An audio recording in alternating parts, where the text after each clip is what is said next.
ॐ भद्रं कर्णेभिः शृणुयाम देवा भद्रं पश्येमाक्षभिर्यजत्राः स्थिरैरङ्गैतुष्टवागुंसस्तनूभिः व्यशेम देवहितं यदायुः स्वस्ति न इन्द्रो वृद्धश्रवाः स्वस्ति नः पूषा विश्ववेदाः स्वस्ति नस्तार्क्ष्यो अरिष्टनेमिः स्वस्ति नो बृहस्पतिर्दधातु ॐ शान्ति शान्ति शान्तिः Om, O gods, may we hear auspicious words with our ears. While engaged in sacrifices, may we see auspicious things with our eyes. While praising the gods with steady limbs, may we enjoy a life that is beneficial to the gods. May Indra of ancient fame be auspicious to us. May the all-knowing Pusha, god of the earth, be propitious to us. May Garuda, the destroyer of evil, be well disposed towards us. May Brihaspati ensure our welfare. Om, peace, peace, peace. All right. So we are towards the end of our study of the Mundaka Upanishad. And in this Mundaka Upanishad, we know that there are 3 chapters. Each chapter is called a Mundaka, and each chapter has 2 sections. So 3 chapters, each of 2 sections, a total of 6 sections. We have completed the first section of the 3rd chapter. We have completed the first chapter, the 2nd chapter, and then the first section of the 3rd chapter. So we are on the final section of the Upanishad, the 2nd section of the 3rd chapter. So it's the final section of the Upanishad, and we're going to start that. I'm going to chant the first mantra of the 2nd section of the 3rd and final chapter. Savedaitat paramam brahma dhama yatra vishwam nihitam bhati shubhram upasate purusham yeha kama te shukrametad ativattanti dhiraha. What does that mean? I'll read out from the translation by Swami Gambhiranandaji. He knows this supreme abode, this Brahman, in which is placed the universe and which shines holy. Those wise ones indeed who have become desireless worship this enlightened person, transcend this human seed. So what is going on in the final section is the means of enlightenment and the results of enlightenment. Here, in this first mantra, a very beautiful mantra. Mundaka Upanishad, I think the literary quality is extraordinary. It's so sublime. Here is this beautiful mantra.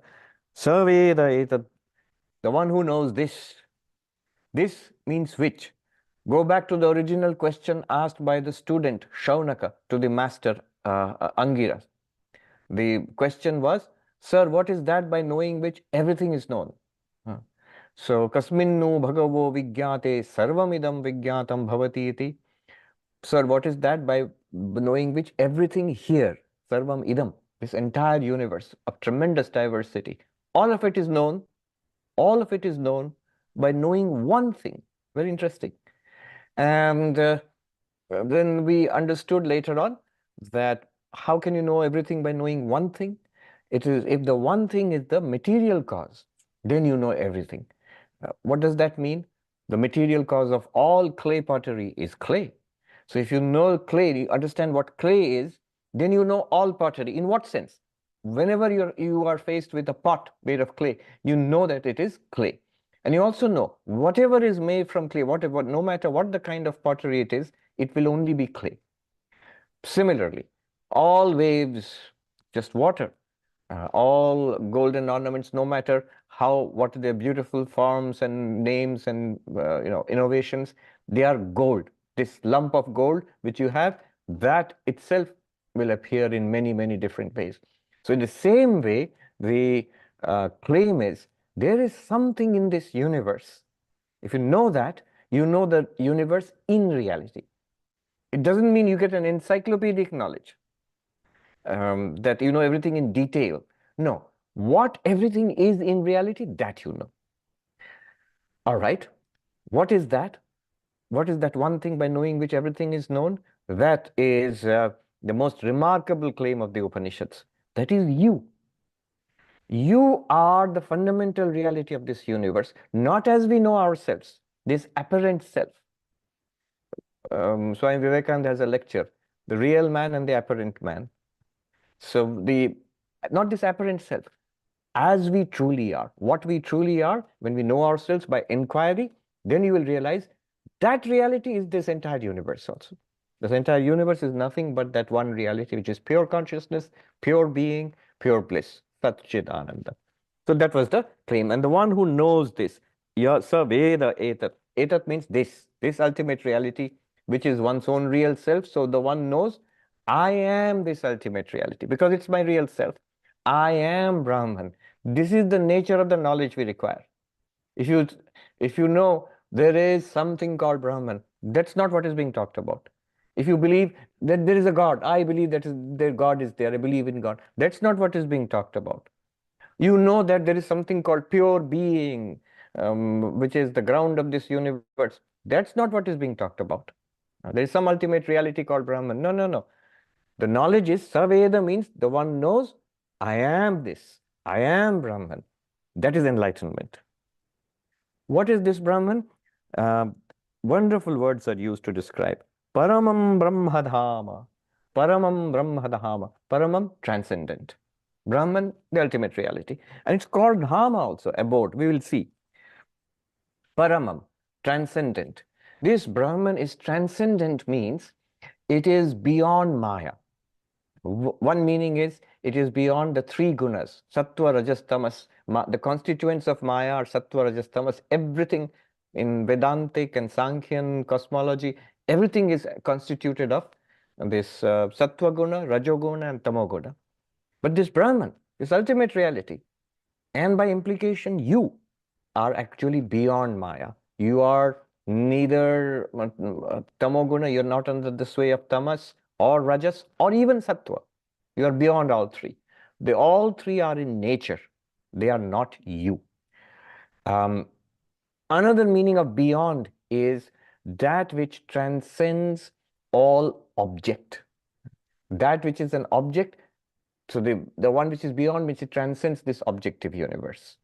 And therefore, it is not an object to senses. You can't see it, hear it, smell it, taste it, touch it. So it is beyond sensory knowledge. It is beyond mind, intellectual knowledge. So, even deeper.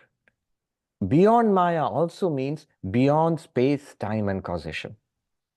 So, Paramam transcends space, time, and causation. It's not something located in space. Space is something that appears in it. Think of our dream. Think of the space which we inhabit in the dream. We are actually not in that space. The dream space appears in the dreaming mind. Think of the space you see in a movie. In the movie hall, you see on the screen, you see space. Maybe it's a space movie. So you see lots and lots of space. But none of that is actually there. What is there is the screen. Similarly, Brahman, our real nature, it transcends space. It transcends time. Think about how in a movie, maybe a historical movie, centuries go by, maybe millennia go by in the story of the movie. But actually, it's not true from the perspective of the reality, the watcher. Similarly, Brahman, Atman is beyond time. It is beyond causation, cause and effect. Beyond causation, I will, the Upanishad itself will mention in another place that it's beyond causation. But here, another thing, it's beyond object also. Beyond object means everything in this universe is objective. People, places, gadgets, whatever you see in the universe, big and the small, planets and stars and the tiny and atoms, and and our own body and our own perceptions and thoughts, they are all objects. Beyond objects means it is not an object in itself. It's not an object in itself. No object is different from Brahman.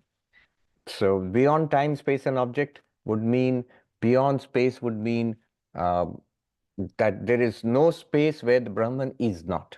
That means, in one sense, it's all pervasive. Beyond time would mean there is no time where Brahman is not. So Brahman is eternal. One point about this Brahman being eternal business, whatever we see in this universe is constantly changing. And the Upanishads and Vedanta, Buddhism also, never fails in pointing out the transient changing nature of things. Somehow creating an implication in our mind, the ultimate reality, enlightenment, must be immortal or beyond time. It must be eternal. So heaven is described as eternal, God is described as eternal, our soul, as Atman or Brahman, is described as eternal. But eternal really does not mean persisting through time. Let me dwell it on this in another way. See, things in time, things in the world constantly change. And that's the defect. Things are constantly changing. That which is constantly changing can never be a source of happiness. Now, it does not mean that we want an eternal world. It can't be. World, by definition, by its very nature, must be constantly changing. Imagine a cookie. You eat a cookie and it's gone within seconds. And that's what a cookie should be like. Who wants an eternal cookie that will never go away? No, that's ridiculous. So the solution for the transient nature of the world is not to make an eternal world. You cannot do it, and it would not solve anything. It would be some kind of monstrosity. The solution which spiritual life offers is to step outside time altogether. It's not to be part of this plot in which time and space and object are there. It's to step outside the movie. There's time in the movie of the world. You step outside the world into a timeless reality. That is real eternity.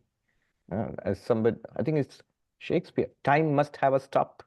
So time must have a stop. We don't want time to continue and then also us to continue in time. That would be no solution at all.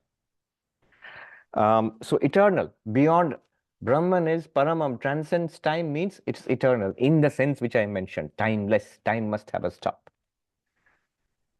Aldous Huxley used it, I think, in the name of one of his novels. So time must have a stop. Very beautifully phrased. Then object. So objects are all different from each other. But Brahman transcends objects, means it is not one more object among other objects. If you make a catalog of all things in this universe, you will not find one item called Brahman. You will not find one item called Atman.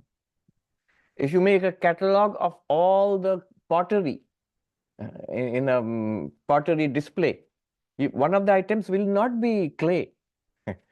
The clay is the reality of all the pottery. It is the only thing that there is. From the perspective of clay, there is only clay. From the perspective of gold, in a display of gold and jewelry, there is only gold. So Brahman is not an existing thing, but it is that out of which all existing things are coined. So there is no object which is other than Brahman. There is no second object apart from Brahman. No second, Advaitam, non-dual, Advaitam. So Paramam Brahma, transcendent Brahman, also means the all-pervasive Brahman, Sarvavyapi, the eternal Brahman, Nityam, and also non-dual Brahman, Advaitam. Another meaning of transcendent is transcends all differences. Three kinds of differences, Bheda, the differences between one thing and another thing.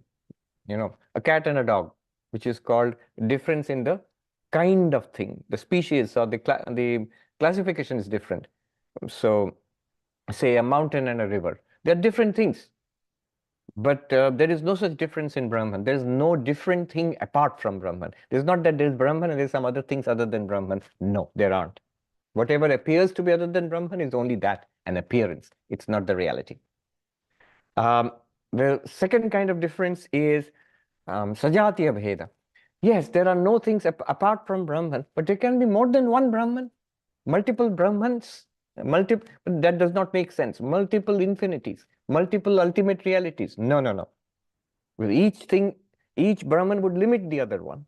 Limit means if there is Brahman 1, Brahman 2, Brahman 3, I'm talking about Brahman, right? Not Brahmin. There can be many Brahmins. But the Brahman is only one, because if you have 1, 2, 3 Brahmins like that, in that case, the first Brahman will be other than the second one, and therefore less than, less by that much. It is separated from something else. Then there will be something in this universe which Brahman 1 is not. So Brahman 2, Brahman 3. So nothing like that. There cannot be multiple infinities. In fact, this is the strong argument of Advaita Vedanta against the Sankhyan Bahupurushavada. The Sankhyan says there are multiple sentient, there are multiple consciousnesses. We are all separate from each other. Each of us is pure consciousness, but there are many pure consciousnesses, plural. That Sankhya say that. Advaita says then this consciousness cannot be infinite. Infinite means there cannot be anything, there cannot be any limit at all. There cannot be anywhere it stops. So there is no multiple Brahmans. There is only one Brahman. All right, the third kind of difference is differentiation within itself. Here is one body. It's true, it's one. But there's a differentiation within. There are hands and feet and tummy and head. A tree has an internal differentiation. Roots and branches and leaves and trunk and flowers and fruits. So does Brahman have internal differences? You'll recognize immediately this is the doctrine of Vishishtadvaitavada, the doctrine of qualified monism. Brahman is limitless existence, consciousness, bliss, qualified by the world and all sentient beings. Jiva, Jagat, Vishishta Brahma. They are parts of Brahman. But there is no part and whole relationship here. There's only one limitless, homogeneous real. Think about it in a more subtle way. Say a wooden table. A wooden table. What are the parts of the wooden table? The wooden table has a top, it has a bottom, it has 4 legs. So it has multiple parts. Now, consider it from the perspective of the wood itself. Does the wood have parts? Is the top of the table, bottom of the table, the 4 legs of the table, are they parts of wood? No. Wood is just wood. They are names and forms which constitute parts of the entity called table. But from the perspective of wood, they're not parts of wood. So similarly, this entire universe with its diversity, appearing and experienced and transacting, they do not constitute any part of Brahman, any part of reality. They are an appearance, not parts of reality. All this beyond the 3 gunas, beyond time, space, and object, causation also, but we'll come to that later. Beyond time, space, and object, beyond the 3 kinds of differences, eternal, all-pervasive, non-dual, all of this is the meaning of Paramam, transcendent. It is beyond. There was a Swami or a character, I don't know, I remember the name, Beyond Ananda. The Ananda who's beyond, whose bliss is in the beyond. But in that sense, we are all beyond Ananda. Because Paramam Brahma, it is transcendent. Who is transcendent? You are. The one who realizes this, realizes as I am this Paramam, this transcendent Brahman, beyond Maya, beyond the 3 gunas, eternal, all-pervasive, non-dual, without any differences of the same kind, different kinds, or internal differences. Sajatiya, Vijatiya, Swagata Bheda Rahita. Brahmadhama. And this Brahman is also called abode. Abode. Dhama is a word used for, the heavenly abode, for example. The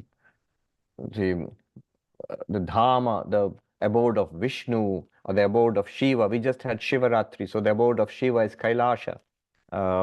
The abode of Vishnu is Vaikuntha. And in all religions, you have some kind of idea of a perfect abode. You go from this world of imperfection, go to an abode of perfection, Dhama. That's why secondarily pilgrim places are also called Dhama. Kashi and Mathura and Ayodhya, they're all called Dhama. Now, Brahman is called Dhama. Notice here, Brahman is the Dhama. It's not the abode of Brahman. It's not like Vishnu staying in the heaven called Vaikuntha. It is not like Shiva staying in the heaven called Kailasha. No, no, not like that. It's not that there is an abode in which Brahman stays. No. The abode and Brahman are the same thing. The abode and Brahman are the same thing. To illustrate this, there is a nice term used in India. We have a term called Rahu Shira, the head of Rahu. Now, all Indian kids know this, that Rahu is the monster who gobbles up the sun and the moon, solar eclipse and lunar eclipse. So what is this lunar eclipse and solar eclipse? So there was this demon called Rahu who had the power given by God to, if he wanted, he could eat up the sun, eat up the moon, and which he promptly proceeded to do. And so plunged the world into darkness.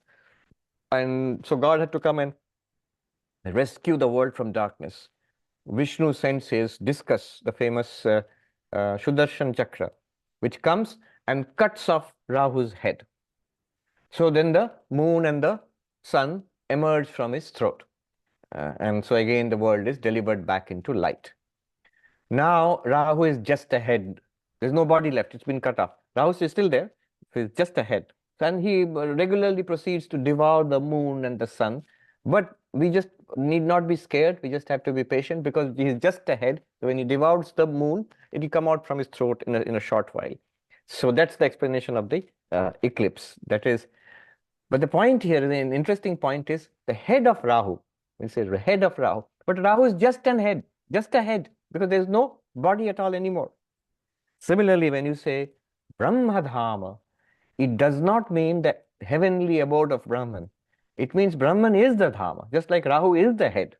Similarly, Brahman is the Dhama. Brahman is that abode. What is that abode? It is being itself, existence itself, consciousness itself, fulfillment itself. In fact, Shankaracharya will explain this Dhama as the abode of all fulfillment, where all that we want in life is fulfilled. Sarvakama, all desires are fulfilled. That is Brahman. After all, why would you engage in all of this?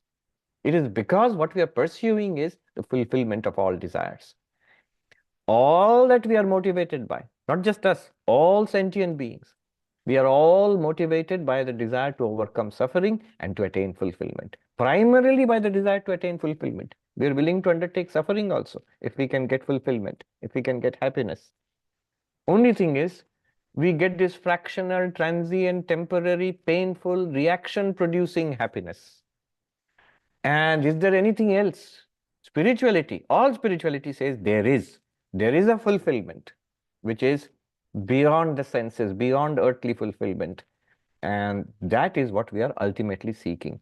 So that ultimate fulfillment, where we are forever fulfilled, without the least drawback, without the least pain or reaction, that ultimate fulfillment, which enlightened beings have, this is called Dhamma. I'm not making it up, Shankaracharya's explanation, we'll see. Then the next, very beautiful, Yatra Vishwam Nihitam. And in this Brahman, which is you, the self, this entire world is set, Nihitam means like you set jewels in a nice, piece of jewelry, you set gems, or it actually means set in what sense? You might say the pot is set in the clay. The waves are set in water. The ornaments are set in the gold. The dream universe, whatever you see in the dream, all the people in the dream, all the events in the dream, they are set in the dreaming mind. In other words, Brahman itself appears as this universe. But here it is said, Yatra Vishwam Nihitam. Here the universe is set. And the next word, Bhati. It shines. It shines. Where does it shine? Here. You see, you can see it shining. You can hear it, you can smell it, you can taste it, touch it, you think. In every experience, it shines forth. Those who do not realize, this is for the enlightened ones, Saveda, one who has realized this, I am Brahman. Those who do not realize it, for them, yeah, I'm seeing, so what? I'm seeing objects and people. Where is Brahman? I am hearing, I'm smelling, I'm tasting. So where is this Brahman? Bhati, it shines. What do you mean the universe is set in Brahman? See, this is the ultimate teaching of Advaita Vedanta. Advaita Vedanta does not actually want to prove that you're pure consciousness. That's not so difficult to prove. Sankhya has already proved it. Advaita Vedanta wants to establish the oneness of all existence. Vivekananda said Vedanta is two things, the divinity within ourselves and the oneness of all existence. So even the so-called teaching of the falsity of the universe is a methodology, what is called prakriya, a pedagogical methodology to bring us to the realization Brahman alone exists. The point is not to teach the falsity of the universe. The point is to show there is one divine reality. And you are that. You means the real you. Yatra Vishwam Nihitam, where the universe, entire universe is set in Brahman, in you. And it like a jewel, it is set, like a jewel, it shines. Bhati. The deeper meaning of bhati is self-luminous. Self-luminous. This is a concept you come across again and again in the Upanishads. Like light, it illumines everything. The objects do not shine. Tables and chairs and people, they don't shine. They don't reveal themselves. And they don't reveal other things. To see all of them, just see the example of seeing, you need to switch on a light. When the light comes on, you can see all objects and all people and everything that the light falls on, it illumines. And the light itself is remarkable. It's also there, but it shines by itself. It does not require another light to reveal itself. It shines and illumines everything. Similarly, Atman, Brahman, pure consciousness, it shines and illumines everything. Bhati, it shines.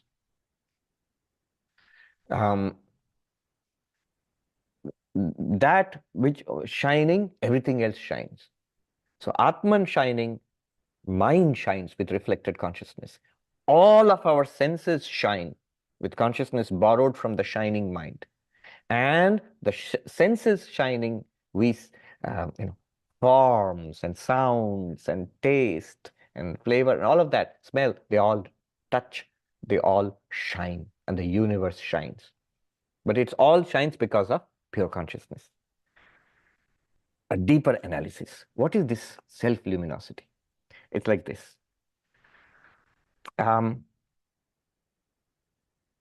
You see, we are all, the only thing that is self-luminous is the self, Atman. Everything else depends on it. So you shining, everything else shines after you. That everything is revealed by you, the consciousness. But your own existence, our own existence, is not revealed by anything else. It is self-revealed. Now, the analysis is like this. Follow this carefully. That I exist, I have no doubt. Everything else is revealed by me, the consciousness. Consciousness operating through mind and senses reveals the world. Consciousness operating through or shining on the mind reveals thoughts and emotions and ideas. So everything is revealed by consciousness through the mind and the senses. But consciousness itself, I know its existence directly. I know that I exist. That was Descartes' great discovery. The one thing that cannot be doubted is my own existence. Now, here is the question which we're going to deliberate upon for a few minutes. How do I know my own existence?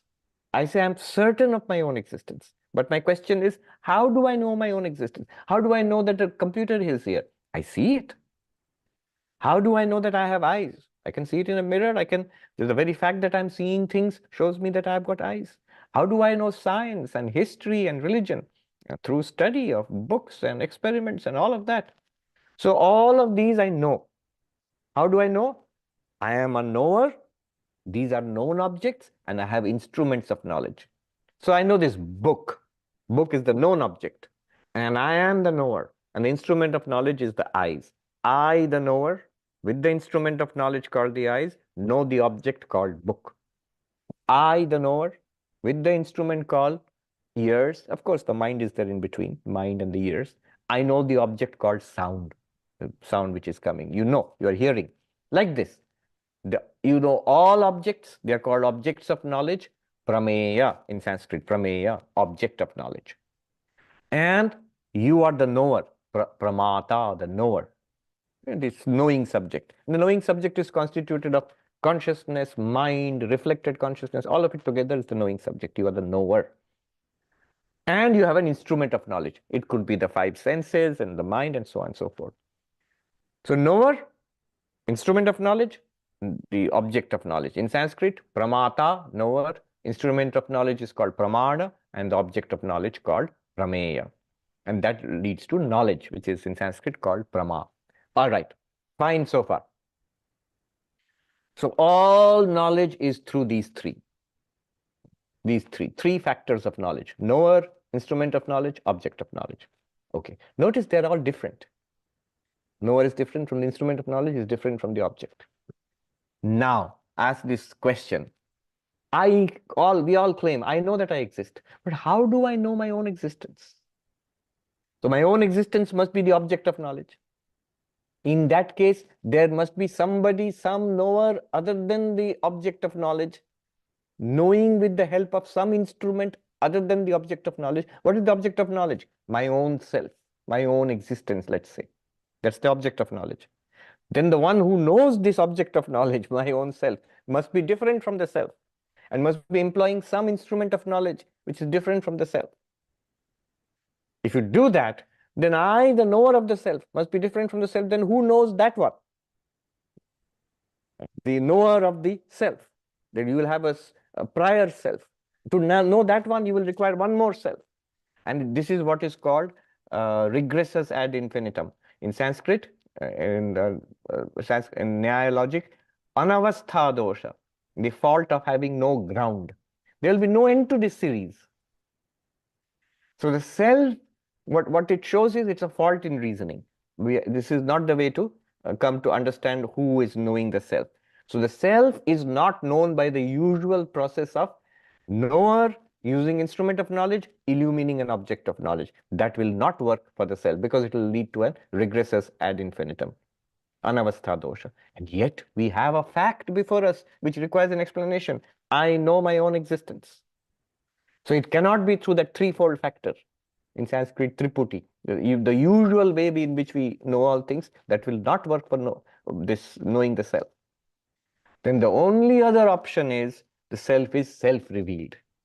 It is not objectified by some other self, and using an instrument of knowledge, it's not known in the way other things are known. And if we notice in our own experience, yes, I am totally sure of my own existence, and yet not in the way I'm sure of this book, or not in the way I'm sure of whatever I see in the world, or my own body, or even my own thoughts. Not in those ways. I know my own existence in some other way, something even more direct. This direct knowledge of my own existence, it shows that the self, my own existence, is self-luminous. This is called swaprakasha. All of this to explain this word bhati. Shankaracharya we'll see later on how he explains this. Bhati, it shines. Then next word, shubhram. Shubhram means pure or light or white. Here, pure here means beyond causality. Pure, everything that is within causality is impure. Cause and effect is within the law of karma. Here, Shubhram, pure in the sense it is beyond the law of karma, it's beyond causality. The entire world of objects, it runs on the law of karma. Good and good, dharma leads to good life, adharma leads to bad life, and dharma and adharma are all products of our desires, pursuing our objects of desire. Pursuing our objects of desire, we do good things and bad things, dharma and adharma. That produces results, and that's our life. That's our life. But this, your real nature, Shubhram, is pure already, whether you know it or not. Like that monk said to me once in the Himalayas, Tum jano ya na jano, tum mano ya na mano, tum hi Ram. Whether you know it or not, whether you believe it or not, agree to it or not, consent to it or not, you are God choicelessly. Choicelessly, you can't do anything about it. Shubhram, you are pure. Swami Vivekananda's famous line in the Song of the Sannyasin, good, good, bad, bad, and none escape the law. For whoever wears the form wears the chain too. So that is karma. You cannot escape that. However, far beyond name and form is Atman, ever free. Or in the language of this, far beyond name and form is the real you, right now, ever free. Know thou art that, sannyasi board, say Om Tat Sat Om. This is what Vedanta is teaching us. Shubhram, the pure. I love Gambhiranji's translation. Usually it is translated as which shines the universe set in Brahman, shines pure. Gambhiranji translates it as so touching. He says, this Brahman, you know this Brahman, in which is placed the universe and which shines holy. So it is shining, and it's a holy shining. That is true. It's not some kind of impersonal fact. Oh, here's the universe, he just said it's like the pot in clay or the gold in the ornament. If you see the ornament set in the gold, so the gold is there and it's shining forth as the ornament. Fine, those are good examples. But those who are enlightened, they see the experience of this universe, the shining of this universe, as a holy experience, as a pure, sublime, holy experience. Very ennobling experience. God in every experience. Not only ennobling, sublime experience. Holy, divine experience. For them, it is not just seeing God which is very holy. It is just seeing anything and anybody. Hearing anything and anybody. Anything. Even before hearing the bhajan, a saint, just by hearing the tuning of the instruments, goes into samadhi. What's there in the tuning of the instruments? You first wait and hear the holy bhajans, the holy songs. Yes, that's very good. But the sound itself is holy. Sight itself is holy. Every person. Swami Brahmananda used to say, I find it difficult to teach. Wherever I look, I see in all people, I see God only. Who am I to teach God? How can, in himself also, he sees the same one. Sarveda etat, he realizes that I am Brahman. How can God teach God? And he says, when my mind comes down a little, then I see, next he sees what? Maya, the sentient beings covered by ignorance. And he knows I can help there.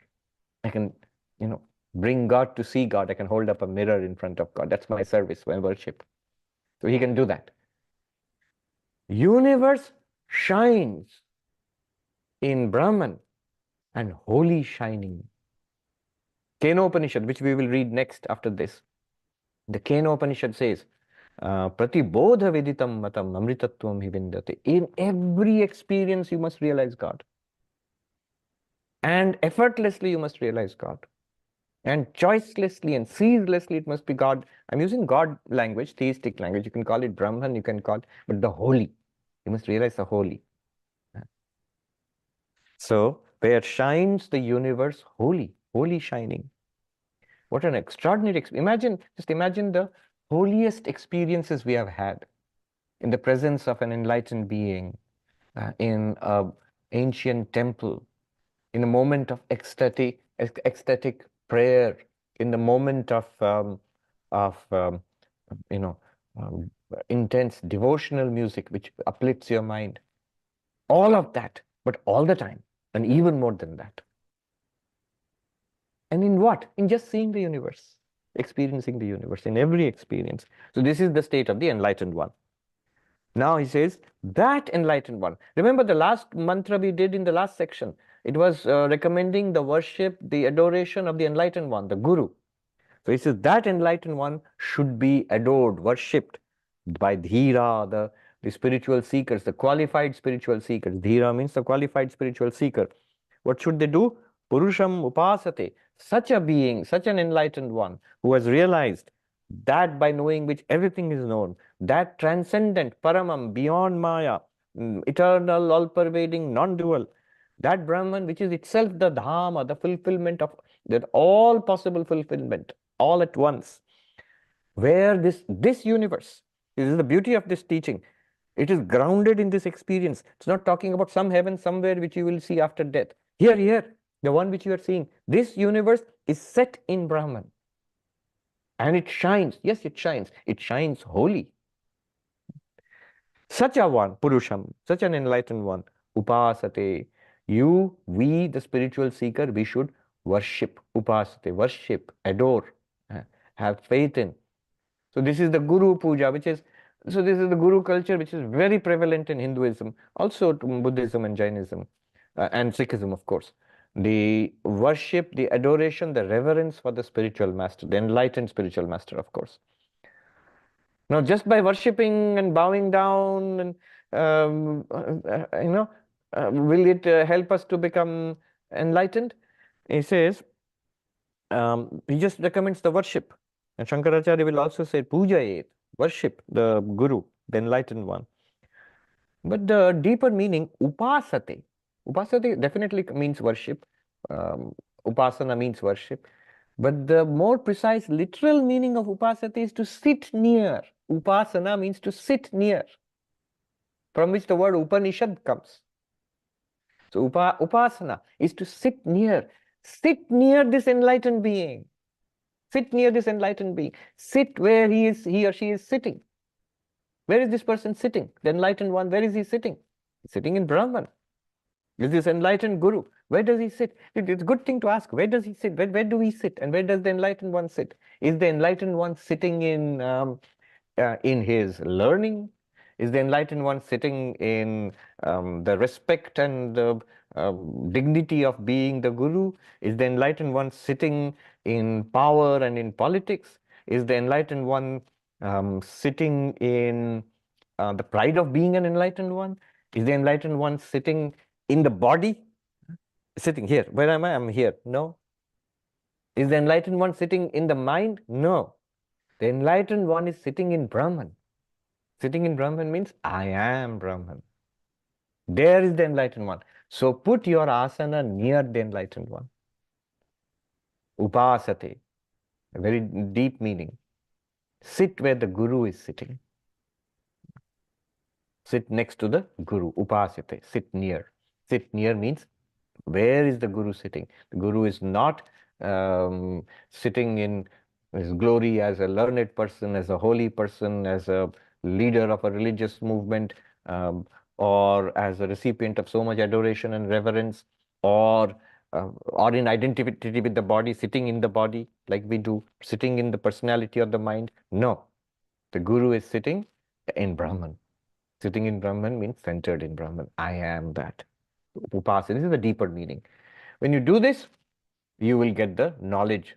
And of course, it all comes down to Shravana, Manana, and Nididhyasana. You must hear these teachings from the enlightened one, contemplate it, and meditate upon it. Ye hyakama. The two words are used, akama, dhiraha. So it also must be a prepared student. It's been talked about and be talked about again. The fourfold qualifications we know: viveka, the discernment between the eternal and the non-eternal; vairagya, dispassionate about worldly pursuits. See, akama means free of kama, desire. Akama. We are stuffed with desire in the mind. He'll come next. Why we don't get this enlightenment? We are stuffed with desire in the mind. We must purify this mind. Akama, purified of desire, rising out of desire. Blessed are the pure in heart, for they shall see God. So akama. And so dhira and akama together, they refer to the fourfold qualifications: discernment, dispassion, vairagya, the 6 disciplines, that is a quietude of the mind, serenity of the mind, control of the physical organs of the body, steadiness of the body. Then a spiritual stamina, fortitude. In spite of all difficulties thrown at me by the world, I shall persist in my spiritual quest, titiksha. Then a deliberate withdrawal from too much engagement with the world, which is called uparati. Then samadhana, focus, stay on the spiritual path, settle down on the spiritual path. Samadhana. And then shraddha, a deep, sincere faith that there is truth here in what the teacher is saying, in which the Upanishads are saying, there is truth here. I shall discover it for myself. And then, of course, finally, mumukshutvam, intense desire for freedom. Intense desire for freedom. This is the dhira akama. What will happen to then this person who worships the enlightened one and who is qualified, who sits near the enlightened one? They will attain enlightenment themselves. They'll attain freedom from birth and death. But the way it is phrased is interesting. Te shukram etad ativattanti. Literally, it means they go beyond the male reproductive cell. So what they go beyond the cycle of reproduction. They go beyond being embodied. They go beyond the cycle of birth and death. They will not be born again. But why in this particular phrase? It's because we sentient beings, how are we born? The idea is that first you enter the body of the father and then pass into the body of the mother, and then the sentient being is born as a baby. So that's how one is born. So this entering into the body of the father and coming forth as the male reproductive cell, this is called shukram. So they transcend this process altogether. All these sentient beings, they go beyond this cycle of birth and death. They do not take a body again. They are not embodied. They are not limited anymore. They exist as the limitless ultimate reality, which they already are, but then they recognize it, and that brings this whole drama to an end. What does Shankaracharya says? What does he say? Saveda janati, the one who realizes that I am Brahman. What is this Brahman? Paramam utkrishtam, that which is transcendent, supreme Brahman. Dhama, he explains Dhama as Sarva Kamanam Ashrayam, Aspadam, the abode of all fulfillment. Whatever we are seeking fractionally in the transient world of sensory fulfillment, human fulfillment, all of that you get, and beyond that and permanently when you realize who you are. That is why it's Dhama. And then very beautifully, Vishwam samastam jagat nihitam arpitam. This entire universe, without any exception, the vast and the tiny, living and non-living, good and the bad, they're all set in this absolute reality. Set means they are not part of it. And they are not produced by that ultimate reality. Ultimate reality is not a creator. They are an appearance in that. So, bhati, it shines. Swena jyotisha bhati, shines by its own light. It is shining by its own light. Swaprakash, as I said. Not consciousness, not by a subject using an instrument of knowledge, knowing another object. No, it is self-revealed, self-luminous. In Sanskrit, Swaprakasha. And then he says, Shubhram, Shuddham, pure. Pure here means beyond karma, beyond, and also holy, as Gambhiranji translated. Shines holy. Then he says, Atmagyam Purusham, this enlightened being, Akama, Vibhuti Trishna Vajjita, Mumukshava Santa. Those who are Mumukshu, the seekers of freedom. And he says they are qualified by this term, free from seeking worldly glory. Vibhuti here means worldly and otherworldly powers, actually. So, in one sense, yes, this person has transcended all worldly desires, but there might be supernatural desires. Many people get caught in this chasing vibhutis, extraordinary powers, reading other people's mind, levitating, things like that. So, vibhuti trishna varjita, devoid of the hunger, the thirst for worldly and otherworldly powers and glory. Mumukshava santa, being seekers of freedom. Upasate, paramiva sevante. So how does Shankaracharya explain upasate, worshipping the Guru? As if the Guru is the ultimate reality. Very interesting way. Param iva, as if the Guru which I am seeing from an unenlightened perspective, this is the Guru appearing as a human person. But the truth is, this Guru is the ultimate reality. And so are we all. So as if this Guru is the ultimate reality, is a manifestation of that ultimate reality, then we approach the Guru with that kind of reverence. That's why again and again we find in Hinduism, Guru Brahma, Guru Vishnu, Guru Devo Maheshwara, Guru Reva Param Brahma, Tasmai Shri Gurave Namaha. Guru is Brahma, Vishnu, Maheshwara. Guru is the ultimate Brahman, and we salute such a Guru. Or in Dakshinamurti Stotra, we find Shankaracharya himself is saying that Ishvara, God, Guru, the spiritual teacher, and the self, they are all three manifestations of Dakshinamurti. The deity, the ultimate reality, appears as you yourself, as your spiritual teacher, and the God of this universe. So Param Eva Upasate. And he says, this person, just as the Guru has gone beyond samsara, will never be reborn again. Guru has become Jivan Mukta, liberated in this life, and Videha Mukti will get liberation after the bodiless liberation. These are our calculations. Brahman itself is ever free. But from our perspective, here is a person who was bound like me, did sadhana, spiritual practices, attained enlightenment, and is now called Jivan Mukta, free while living. Um, and after the death of the body, we will say that the person is Videha Mukta, bodiless freedom. From that person's perspective, first of all, that person is no longer regards himself or herself as a person. It regards himself or herself as that. There's no himself or herself there. It's a limitless existence, consciousness place. And the persistence of the body and the eventual dropping of that particular body does not make a difference to that enlightened one. In principle, it does not make a difference. The next one will discuss why we don't get enlightened, and the reason is desire. The next mantra will straight away say it's desire. And how do we overcome that desire? That also will be discussed in this mantra and the next one, second and third one. That we'll see next time. Let's look at the questions and comments. Oh, Swami Vivekananda is a comedian. Okay. Brahman also is a comedian. It's very funny, actually. And then Sri Ram and Rekha, they say, Jiva Srishti versus Ishwara Srishti represent one consciousness without a second, or represents Vishishtadvaita. What is the implication of this doctrine of Vidya energy for sadhana? Jiva Srishti and Ishwara Srishti. Ishwara Srishti means the creation of God.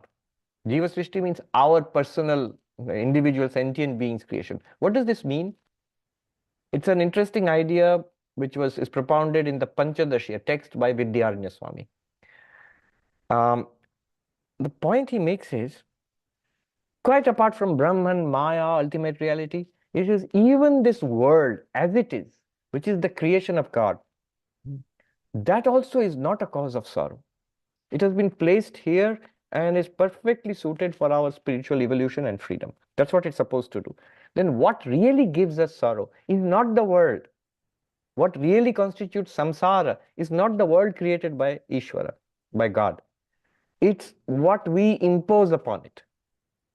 What has Ishvara created? The five elements: space, air, fire, water, earth, and the bodies and the minds and the external universe. None of this will give sorrow to us. What is the proof? The proof is, even while going through life, those who are enlightened, they will say that, no, we are really not in sorrow. Even at the point of death, even in disease, they will say we are fine. Sri Ramakrishna's example is there in terminal cancer. He admits that he is still in the midst of pain, in the dying body. He admits he is in place. So the world, body, life, death, none of them really give us sorrow. Then what gives us sorrow is our ignorance and the consequent mistakes we make. I am this body. With the aging of the body, I am aging. Oh no. And with the disease, I am sick. And I am going to die. Oh my God. And people are nasty to me. People do not love me. People do not obey me. These are all my projections. Why should I want love and obedience from people? Why? So from the perspective of the enlightened being, they're absolutely contented. It's because we are seeking fulfillment from the world and fulfillment from the people. That's why we have such tremendous expectations, and they're bound to be dashed. Those expectations are because of our superimposition. Vedantic knowledge and your enlightenment. With that enlightenment, live in this world of Ishvara Srishti, the creation of Ishvara, you will have no problem at all. So the problem is because of our ignorance, because of our lack of enlightenment. That's the problem. Enlightened people at no time in history and in no religion have enlightened people ever complained that, yes, I'm enlightened, but I have so many complaints and problems in life. No, never. That means you can live in this life, in this body, and in this world. Creation, Ishvara Srishti. But tackle your Jiva Srishti first. And for that we need, Jiva Srishti is the projection of the sentient being. So for that we need spiritual knowledge. Jnana, knowledge, bhakti, devotion, dhyana, stilling the mind. Mind itself is samsara. Still the mind, samsara will disappear. Mary Ellie says, seems like these ideas, explanation, this preparation for surrender, for lessening attachments. Certain point, don't you think about these ideas, but just living from this perspective? Yes. You live from this perspective. Even when fall off and are upset about something, there's a distance or observer of it for a while until enlightenment. Is that correct? Yes, it is certainly correct. That is well said. Most of these are constructs, and they are like a scaffolding, helping us towards enlightenment. And when you do get it, you realize that these are approximations of the truth. And these are helpful. These teachings, this knowledge, these meditations, this purification, all of these are helpful. But once you attain it, they are no longer necessary for you. They're good. You may even persist with them, but you don't. See, anything that the mind depends on is still within the realm of Maya. Once we realize our true nature, we are not dependent on the body-mind, far less than the constructions and the methods and the knowledge and the practices of the mind. But those really don't matter anymore. Now you continue to live, and yes, another way of putting it is surrender. Surrender means it's like the ornament surrenders to the gold in that sense. The wave surrenders to the water in that sense. Realizes that I am nothing but this. I am nothing but that Brahman. Or in a devotional sense, surrender to God as a deity. That also is the same thing in a sense of devotion, emotion. Shyam says, does Vishwa Nihitam have the same import as Vasudeva Idam Sarvam? Vasudeva Idam Sarvam. How does it inform our sadhana? So, Bhagavad Gita, it says that Vasudeva Sarvam Iti, that the ultimate realization is everything is Brahman. Yes, that is what it means. The universe is set in Brahman just means everything is Brahman. Everything is God, to put it in general terms. Or as Vivekananda said, everything is not, God only is. That is even more precise. When you say everything is God, so you're admitting there is everything. Yes, we admit that we experience everything, but the existence belongs to Brahman, not to them. So it is incorrect to say everything is and then it is Brahman. No, everything is not, Brahman is. How does it inform our sadhana? Yes, it is the most powerful boost to all sadhana. Everything is Brahman. You are Brahman. What will you want from the world? You become completely selfless. As a person, the limited person becomes self-denying, selfless, perfect self-abnegation, as Vivekananda put it. Bhakti. As this person, now for you, God is real. It's no longer a matter of belief. The same Brahman, the absolute reality which you are, with the adornment, with the veil of Maya, now becomes the Ishvara, the Lord of this vast universe. Immediately, you surrender in joy, in tears, in bliss, and in reality. It's no longer a matter of emotion or faith. It's real. God is real. So bhakti becomes real for the first time. Sri Krishna says, the greatest of all bhaktas, to me, the greatest of all bhaktas are the jnanis. Those who have realized they are the greatest bhaktas, the enlightened ones, the greatest devotees, the greatest lovers of God. Because he says that I am real for them. Then meditation. meditation becomes so easy and perfect. With eyes closed and eyes open, you're poised in samadhi. In fact, the samadhi will become what is called sahaja samadhi, natural samadhi, because you are experiencing Brahman everywhere, all the time, choicelessly. You're meditating in spite of yourself, with eyes closed and eyes open. It's not that you're always thinking about it, but it's just like that, it's available to you all the time. So Priyanka says, in Sankhya, instead of multiple Purushas, if you assume a single Purusha, which we truly are, it seems like a very convincing and logical philosophy. Is it fair to say that the primary difference between Sankhya and Advaita is establishing the relationship between subject and object? Sankhya aims to distance the object from the subject, while the Advaita aims to sublate the object back into the subject. Perfectly put. Sankhya, there are two major differences between Sankhya and Advaita Vedanta. One is the Bahupurushavada. There are many selves, or the many Purushas, many Atma. Of course, they don't speak about Brahman. So Advaita, as you said, we are all one consciousness. All right, that's a big one. But then the next big one is the independent reality of Prakriti, of material nature. The object is something separate from material nature, exists by itself. We are mixed up with the object. That is our problem.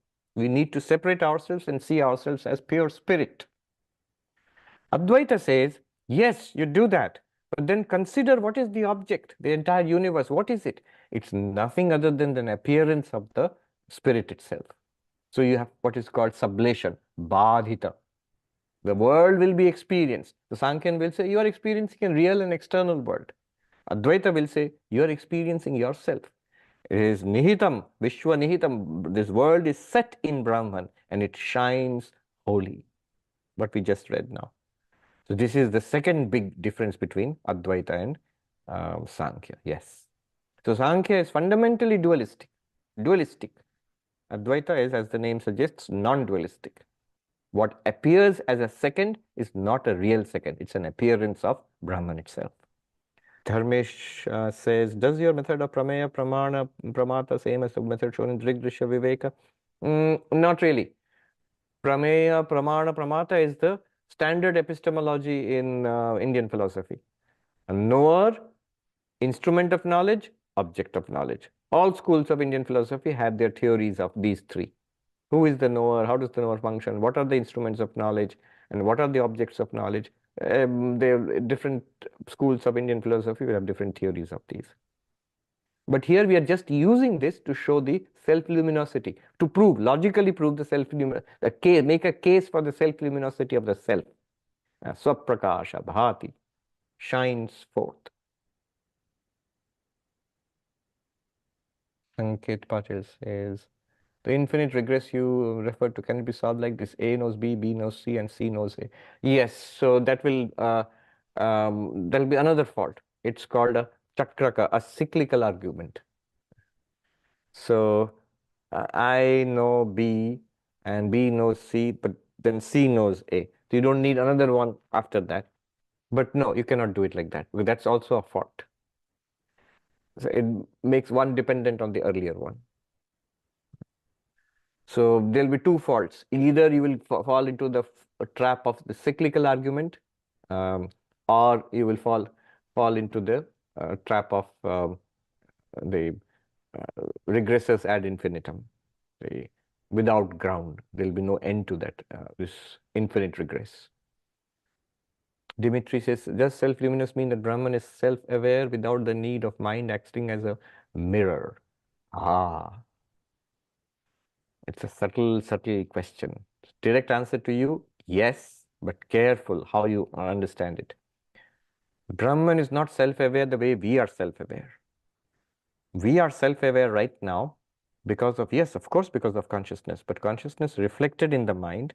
There are thoughts and feelings, and they help us to reflect ourselves back, and we become aware of our own existence as the knower of thoughts, as the seer of forms, the hearer of sounds, the one whose senses, whose being is here, the bodily sensations.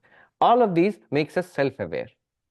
And notice this kind of self-awareness disappears in partially in dreams and totally in deep sleep. So this self-awareness disappears. So Brahman is not self-aware in that sense, by sort of objectifying oneself or using the help of some objects like sensations or mind. Okay. Now, here is the subtle part of it. I'm glad you asked this question. This goes really deep. A question might arise then is, when the luminosity of Brahman, its own existence, for that you require the mind. We require the mind. To see my face, I do require a mirror. To see my face, I do require a mirror. Similarly, to know myself, this so-called self-luminosity, it still requires the mind, does it not? All right. What is the answer to this? Two levels of answer. One is, the first level, these are all very subtle and beautiful insights. First level is, what does the mind do for Brahman and what does Brahman do for the mind? The mind, what does Brahman do for the mind? Illumines the mind. Without Brahman, without pure consciousness or Atman, the mind would not be known at all. There would be no mind to be experienced. Mind doesn't experience itself. It's an object, it's a subtle object, just the thoughts. Think A, B, C, D. If you were not conscious, would A, B, C, D appear? Not at all. So mind, which is just nothing but thoughts and perceptions and, so though it is illumined by Brahman. Brahman provides illumination for the mind. What does mind provide for Brahman? What does mind provide for Brahman? Mind manifests Brahman as existence consciousness. Without mind, it's like deep sleep. Brahman would seem to be non-manifest. Remember, I'll go deeper and cut this down also. But this is the first level explanation, which is a fine explanation. What does mind do for Brahman? And what does Brahman do for the mind? What does Brahman do for the mind, body, senses, world? Brahman gives this entire thing existence, ground. Right? Remember, it is set in Brahman and it gives it illumination, experience. What does all this mind, senses, body, specifically mind, what does it do for Brahman? It manifests Brahman. That Brahman becomes evident. Just like the eyes. What do the eyes do for these objects? The eyes can see these objects. The objects are seen because of the eyes. But what do the objects do for the eyes? The objects prove to you that you have got eyes. You can't see the eyes directly, but you know that you have got eyes because you are seeing the objects. So objects are manifesting the existence of the eyes for you. And the eyes are revealing the objects for you. All right. This is one level. But let's go deeper. In Sankhya, it is true. Consciousness depends on nature, mind, senses, and body. And nature depends on consciousness. They depend on each other. They work together. And the example they give is of a lame person and a blind person. The lame person cannot go anywhere because he can't walk, and the blind person cannot go anywhere because he can't see.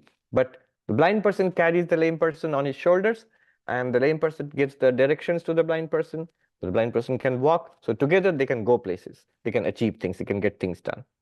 In the same way, consciousness cannot do anything by itself. In Sankhya, consciousness just shines. And material nature has no experience at all. It's like the blind. So together, however, consciousness gives awareness to material nature, and material nature gives power and capacity to consciousness to get things done. And you see that in our bodies itself. I am aware, but everything else is done by mind, senses, body. And this itself is put, there's a nice saying that religion is powerless without science, and science is blind without religion. So, like that. But this is in Sankhya. And we have the second level of explanation. Here is the second level. In Advaita, this is not a problem because mind and senses and body and the universe are nothing other than Brahman. They are Brahman only. We just read that now. It is set in Brahman. Yatra Vishwam Nihitam Bhati Shubhram, which shines in a holy way, set in Brahman itself. Your mind is your glory. Why will you say you are dependent on the mind? It's your glory. You, Brahman, you are projecting yourself as the mind. And then using it to reflect yourself in it. So yes, the second level. Now, even further, and this is really subtle, you have to catch it. This is also a doorway to enlightenment. Brahman and the mind, right? Atman and the mind, pure consciousness and mind. Here is this final insight I'll share with you. And this comes from a great direct path teacher, a non-dualist, Atmananda, Krishna Menon. Krishna Menon. These books are not available much nowadays. They're called Atma Darshan and Atma Nivritti. Short books, just all written as points, 1, 2, 3, 4. I found a copy here in Swami Tathagatanji's library. Let me read out the exact words of Atmanandaji. I think I can read it out to you. So this is the book I found. It's an old book, rather torn and tattered. So it's all like this, points. Now I will read out something to you. This is the final and the finest and most subtlest answer to what Dimitri is asking. He who says that consciousness is never experienced without its object, mind, speaks from a superficial level. If he is asked the question, are you a conscious being? He will spontaneously give the answer, yes. This answer springs from the deepmost level. Here, he doesn't even silently refer to anything as the object of that consciousness. This proves that the consciousness he refers to is objectless consciousness. He who says, so this is the answer, this is the crux of the answer. It's like, yes, the mirror manifests my face, and I can use the mirror as a reflection of my face, and I can become aware of my face with the mirror. However, is it true to say that when I remove the mirror, I'm not aware of my face? I'm not seeing my face, but do I suddenly feel my face has disappeared? I can't see it. I'm fully aware that I am the face. That's an example. In the same way, is Atman aware of itself, Brahman aware of itself? Not in the way we are aware, self-aware now, but it is not unaware. It is pure consciousness. And then two more comments he makes. He who says, I have consciousness or I am conscious is separating consciousness from himself. This is surprising. You must see why it is surprising. It is the enlightened. For us, it's most common to speak like that. I am conscious. Yeah, what's wrong with that? No, for the enlightened one, this is a most strange thing to say.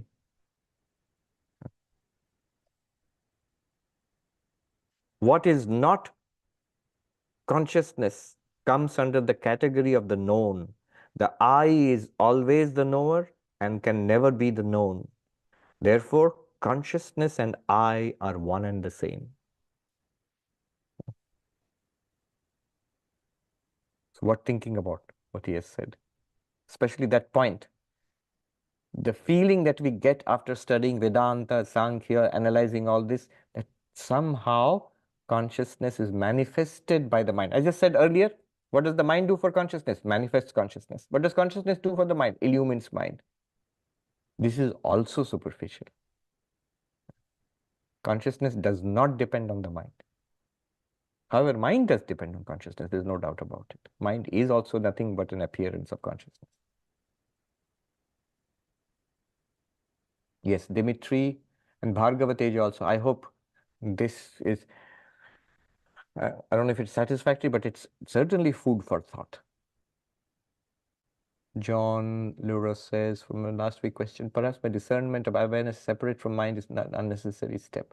Perhaps simply abiding in the abode of Brahman is all. Yes. Simply abiding in the abode as Brahman, abode of Brahman as Brahman, it is all. But to discover what that abode is, one must at least preliminarily know that I exist without the mind. Sonali says, knowing my own existence directly as self-revealed also proves that knowing and existence is one. Yes, consciousness is, and isness is nothing other than consciousness. Abhijit says, we have heard that Nididhyasana meditation on the teaching after hearing and getting clarity. Does this meditation eventually settle into an inquiry into our self-experience, Atma Pratyaya? Who and from where is this I am experience, or is there a meditation which is different from the self-inquiry? No, this self-inquiry will deepen into this meditation. Self-inquiry has this process of Shravana, Manana, Nididhyasana. Shravana properly done will introduce us to a procedure of self-inquiry. Drigdrishya Vivek is a procedure of self-inquiry, seer and seen. Panchakosha Vivek, the 5 layers of the human personality, is a procedure of a self-inquiry. Avasthatraya Vichara, waking, dreaming, deep sleep, you're the witness of that. It's a procedure of self-inquiry. All of these are procedures of self-inquiry. And self-inquiry should deepen into this non-dual meditation on the stillness of the mind, you as the witness of the mind, and you alone without any reference to the mind at all. Let the universe disappear, let the body disappear, let the mind completely disappear. Nothing is lost. You are that which always was. All right, and all that abstract stuff, let us bring it to a close. Om Shanti Shanti Shanti Harihi Om Tat Sat Shri Ramakrishna Arpanamastu.